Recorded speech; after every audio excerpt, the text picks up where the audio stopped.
सिंध धरती अमुन प्यार मोहब्बत जी धरती आहे। ही धरती सूफ़िन बुज़ुर्गन अल्लाह वारन जी धरती रही आहे। हिते केतराई सूफ़ी बुज़ुर्ग अल्लाह वारा मदफून आहिन। अहिड़न बुज़ुर्गन मां टंडो अल्लाह यार जे एक अज़ीम सूफ़ी दरवेश जी ज़ियारत गाह ते अज असां मौजूद हुआसीं।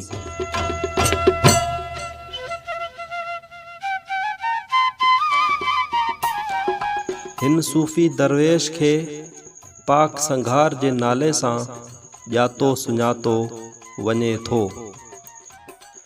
दरवेश पाक संघार जी दरगाह टंडो अल्लाह यार शहर खां 8 किलोमीटर अॻिते ओभर तरफ़ पुराणे ढोरे जे कप ते मौजूद आहे।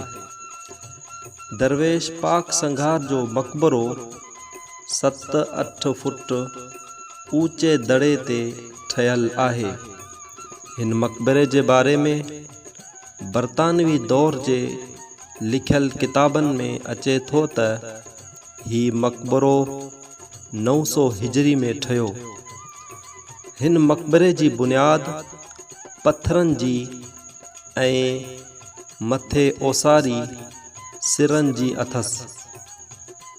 चवनि था त ही मक़बरो ताज बीबी नाले हिकु औरत ठारायो, जंहिंजी क़बर मक़बरे जे सहन में आहे।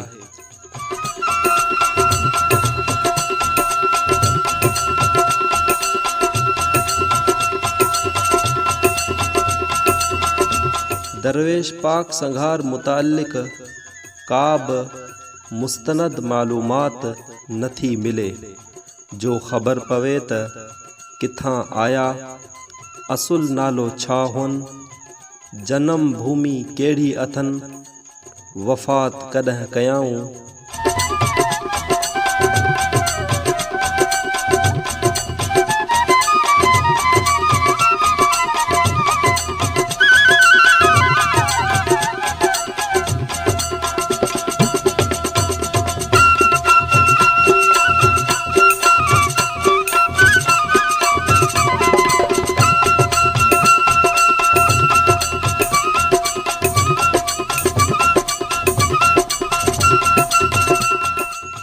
साईं मौलवी अहमद शाइक मुताबिक़ पाक संघार जो असुल नालो अब्दुल लतीफ़ हो। पाण पाक संघार जे नाले सां उन करे सॾिबा आहिनि जो संदसि शादी कान थियल हुई, जंहिं करे खेनि पाक सॾियाऊं। ॿियो संघार उन करे जो माल मवेशी सां घणी मोहब्बत कंदा हुआ।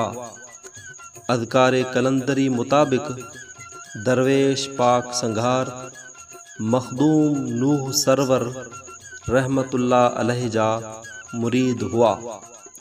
चवनि था त मखदूम नूह सरवर रहमतुल्लाह अलैहि जा 12 ख़लीफ़ा हुआ, जेकी 12 बालका सॾजनि था, जिन में पाक संघार हाजी जलाल, शाह बांगो, साजन सिवाई, पिन्यो कापड़ी, नांगो शाह ऐं ॿिया शामिल आहिनि।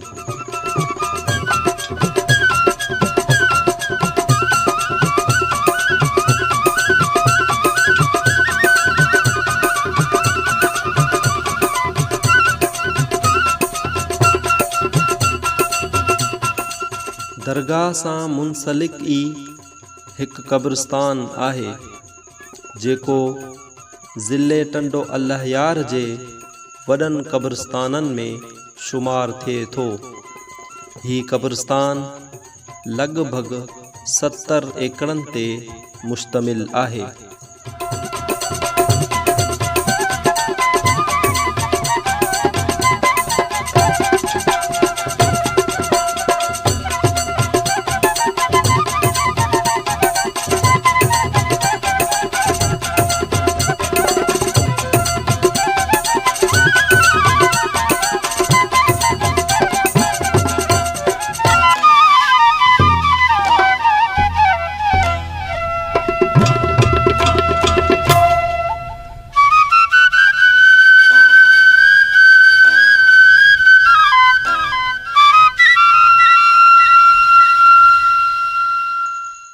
हिन क़ब्रिस्तान में असांखे क़दीम दौर जी का बि तख़्ती नज़र न आई।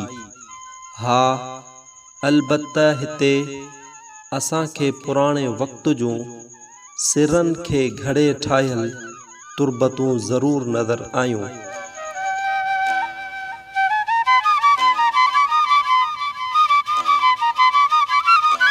हिते असांखे मुख़्तलिफ़ डिज़ाइननि सां घड़ियल सिरूं पिणु मिलियूं। हिते असांखे जंडिन जा टुकड़ा पिणु मिलिया। हिते असांखे कंहिं पुराणे वक़्त जी आबाद बस्ती जा समूरा निशान मिलिया।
हिन क़ब्रिस्तान में मुख़्तलिफ़ ज़ातियुनि सां ताल्लुक़ रखंदड़ केतिरा ई इंसान हमेशा वारी अघोर निंड सुतल आहिनि, जिन में पल, सैयद, पीर, सांद, लुंड, मला, सोलंगी, कालरू, लाशारी, सिंहड़ा, चौहान, ख़ासखेली, टालपुर, मंगरिया, बिरोही, शीदी, लिगारी, गोपांग, दल, पालारी वग़ैरह शामिल आहिनि।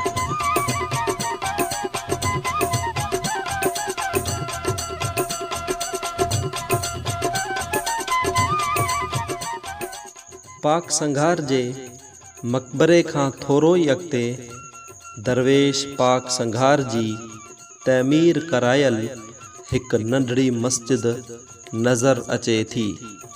ही मस्जिद लॻभॻि 24 फुट डिघी ऐं 11 फुट वेकिरी आहे। हिन मस्जिद जी वक़्त सिर मरम्मत थींदी रही आहे। मस्जिद ते तैमीर जो को बि कुतबो लॻल न आहे, जंहिं मां तैमीर जो साल मालूम थी सघे।